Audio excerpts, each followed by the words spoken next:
Alô, amigos e amigas, esse é o programa Agenda Econômica, que hoje vai abordar o tema que é a relação entre tecnologia e a economia.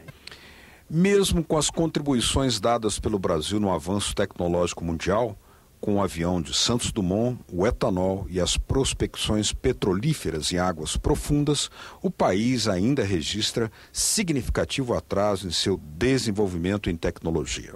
Há países que partiram de níveis tecnológicos ainda mais atrasados e que deram grandes saltos em tecnologia e inovação, como a China e o Irã, hoje lançando satélites e naves tripuladas ao espaço sideral. Em comparação, o Programa Espacial Brasileiro apresenta atrasos, avança muito lentamente. Há, no Brasil, um clamor por uma maior sintonia entre tecnologia, inovação e economia, com capacidade de promover um salto em produtividade. Esse é o tema que vai ser abordado pelo nosso convidado, que é o senador Cristóvão Buarque, do PDT do Distrito Federal e também presidente da Comissão de Ciência, Tecnologia, Inovação e Comunicação. Bem-vindo, senador. Muito obrigado, porque esse é um tema que o Brasil precisa debater. Senador, pedindo aí uma reflexão mais abrangente da sua parte, está muito acostumado a fazê-lo, diga-se de passagem, para Karl Marx, a matéria-prima mais preciosa da humanidade é o tempo. E que nisso resulta todo o desenvolvimento em torno da economia. O objetivo final da economia é a conquista de uma relação mais impactante e melhor, no sentido do bem-estar, civilizatoriamente falando, do tempo. Como é que o senhor aborda isso diante dos impactos que estamos tendo hoje no mundo e também no Brasil sobre o desenvolvimento tecnológico? Filosoficamente, não há dúvida que essa é de uma lógica irrefutável, a ideia que Marx levantou de que o papel do processo civilizatório é reduzir o tempo que você gasta para conquistar o que você precisa para sobreviver. Então sobra tempo livre para você usufruir desse tempo livre. É lógico, né? Só que a civilização tomou um caminho diferente. A partir do século XIX surgiu o consumismo. Até o tempo de Marx não havia consumismo. A produtividade aumentava a quantidade de coisas feitas, as mesmas coisas. A partir do século XX, a tecnologia passou não só a produzir mais rapidamente, exigindo menos tempo de trabalho, mas passou a inventar novos produtos. Aí mudou tudo. Porque a inteligência humana, que era feita para reduzir o tempo necessário para atender as necessidades, passou a ser usado para criar necessidades. Esse foi o grande erro da civilização na Revolução Industrial a partir do século XX. Marx morreu em 1883, não viu isso. Hoje em dia, a realidade, a gente pode reclamar, não gostar, é de que você trabalha cada vez mais, ainda se endivida. Porque o que é endividar-se? Endividar-se é você comprometer o tempo que você ainda não viveu. Você vai ter que trabalhar para consumir e vai ter que trabalhar para pagar os juros da dívida. Então, o mundo de hoje a gente vive para trabalhar cada vez mais, para consumir cada vez mais bugigangas e produtos que a gente pode dizer que são supérfluos. Essa é uma tragédia, mas é a realidade. E aí o Brasil está ficando para trás. Porque nessa realidade, o Brasil não está sendo um país inovador. Nós não inventamos coisas novas. Você falou em avião, mas isso daí faz mais de 100 anos. Hoje em dia, os produtos que você vê por aí, todos esses que estão aqui ao redor da gente, ou o seu telefone, são inventados fora. O Brasil conseguiu, na nossa industrialização, fabricar, mas não inventar. Você vê em todo canto escrito em inglês, Made in Brazil. Mas se você fosse botar Created in Brazil, era mentira. Raras coisas são inventadas aqui. Aí nós ficamos para trás, porque a demanda de coisas novas, ela é sobretudo para coisas novas e não para mais coisas antigas. Agora, essa relação é sempre paradoxal. Não é bem uma prerrogativa, talvez, só do Brasil. Por exemplo, o Brasil tem condições objetivas, físicas, para ser um grande player no processo espacial mundial.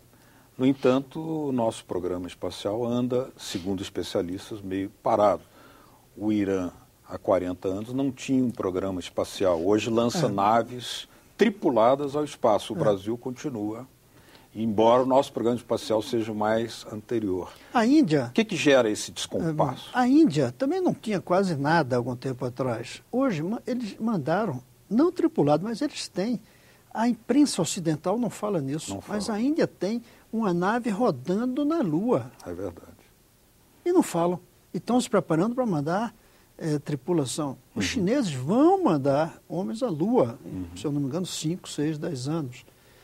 Mas, além disso, o Paquistão, a Coreia do Norte, a Coreia do Sul, o Japão, o Irã, que você falou, todos esses países hoje estão na nossa frente.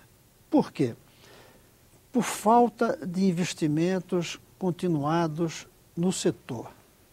E aí significaria na formação de engenheiros no sentido amplo de tecnólogos, e o investimento na produção do produto, o vetor, como se chama.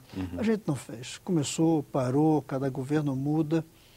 Veja como deu certo. Teve uma explosão também. E teve aquela explosão, que até hoje não está bem explicada. Matou as melhores cabeças. Matou cabeças, tudo. Tem gente que suspeita que foi um boicote. Mas mesmo que fosse, já dava tempo de ter superado, já faz uns 10 anos disso, né? Já dava tempo de ter superado. Falta investimento. Eu vi no jornal um desses dias, e vou trazer esse tema para a comissão, que eu agora presido, que nós temos um acordo com a Ucrânia, para ver se desenvolvíamos juntos. Sim. Não pagamos o acordo que fizemos com a Ucrânia, se eu não me engano, 130 milhões de dólares, que não é nada para um país do tamanho do Brasil, com o PIB que a gente tem, mesmo em crise, 130 milhões daria para se fazer. Veja quanto foi roubado lá na Petrobras, que você vê. Isso daí equivale a alguns desses caras aí. Ou quanto se gasta na dívida pública. Ou na dívida pública. Então, falta de continuidade e de vontade.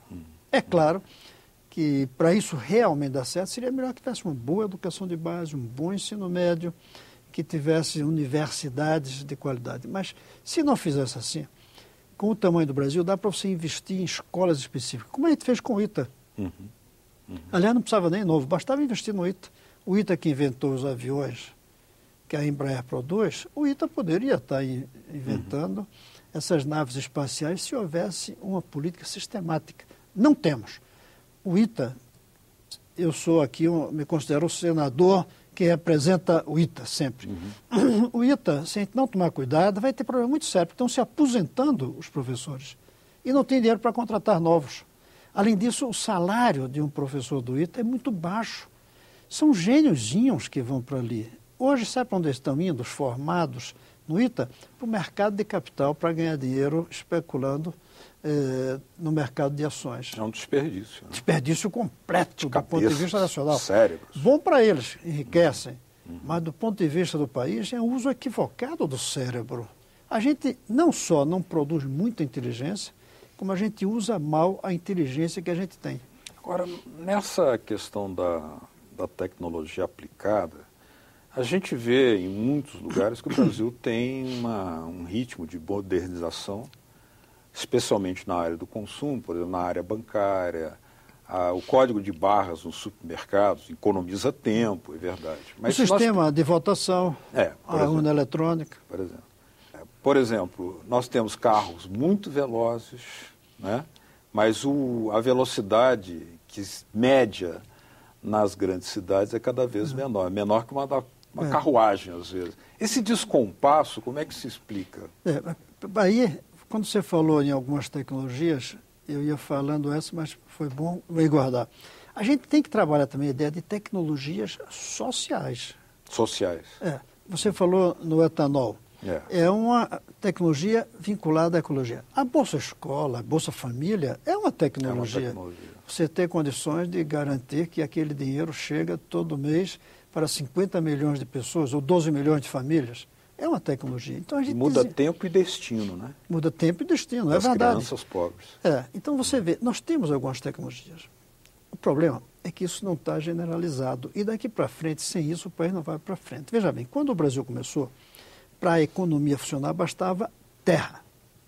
E a mão de obra que a gente foi buscar na África, os escravos. Tecnologia era quase nada. Quando eu comecei a estudar economia, depois de fazer engenharia, era terra, mão de obra e capital. Depois, todo mundo percebeu que o capital não é tão fundamental se você não tiver o chamado know-how, tecnologia. Né? Então, a gente precisa ter essas três coisas.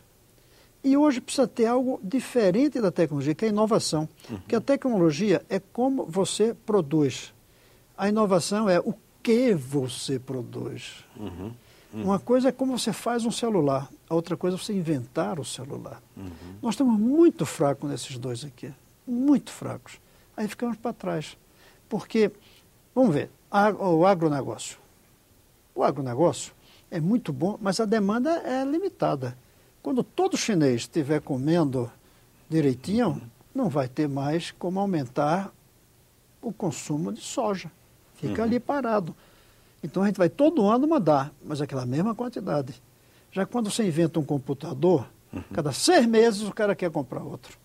Eu não vou nem dizer que isso é bom do ponto de vista existencial. É besteira, não devia Às vezes são demandas artificiais criadas. São artificiais, né? Mas elas existem. A nossa economia é artificial. Na verdade, a demanda é artificial, a oferta é artificial. Nós vivemos num mundo artificial. A riqueza é artificial. Uma boa durabilidade, uma boa eficiência da tecnologia seria a sua durabilidade. Né? Deveria ser. Deveria ser. Né? Mas hoje é construído ao contrário. As coisas são construídas para não durar muito.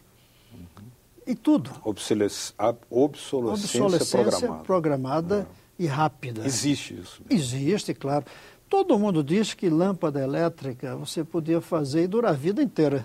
Eu nunca testei. Eu vi um documentário sobre Todo mundo fala, mas é feita para você ter que renovar a cada tanto tempo. Até a lâmina de barba dura menos. Hoje. Podia durar mais também. Mas hoje é pior, porque não é só a lâmina que você troca. Você troca o aparelho. O aparelho. Quando... E aquele cabinho é de petróleo. É de petróleo. Anos atrás, era um aparelhozinho de metal, você só trocava a gilete. Mas ali o aparelho era o mesmo, de pai para filho. Relógio de pai para filho. Quantia navalha. Hoje você não tem mais bens de pais para filho. Você Senador, deixa eu fazer uma pequena pausa aqui para a gente continuar nessa conversa daqui a pouquinho. Nós estamos conversando com o senador Cristóvão Buarque, do PDT do DF, sobre a relação entre tecnologia e economia. Nós vamos, no próximo bloco, aprofundar essa questão exatamente buscando saber que planos ele tem para a agenda da comissão que ele agora preside, Comissão de Ciência, Tecnologia, Inovação e Comunicação. Continue com a gente.